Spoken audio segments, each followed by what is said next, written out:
li ñu fi indi nag te mu ànd ak mbégte wareef la wareef bi mooy di ubbi seen palais de justice bi xam ngeen ni président Macky Sall dafa jël 250 milliards maanaam ñaari téeméeri milliards ak juróom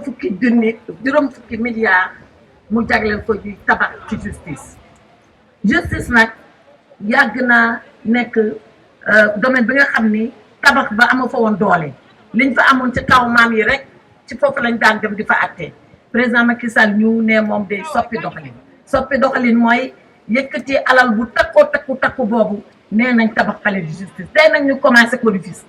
ñu commencé ko fii ci Diamniadio ci département de Rufisque mais liggéey bi day wéy wax naa ko sànq ci kàllaama nasaraan dama leen ne ba fii ak quelques fan dinañ dem Guédiawaye ubbi Pikine Guédiawaye mais Tivaouane a ngi xaar mais Kaolack a ngi xaar Fatick a ngi xaar ak i feneen ci biir Sénégal loolu yëpp ñu koy rafetlu di naan président Macky Sall gàcce ngaalaama ci li muy def ci justice. palais bi nag di leen ko dénk yéen a ko moom yéen waa département de Rufisque te soo leen gisee ma ñu fii ànd ak seen doom Ismaïla Madior bi nga xam ni moom laa wutu fee ci ministère de la justice moom it mu wutu ma ci ministère affaires étrangères di wane ni liggéey bi benn liggéey rek la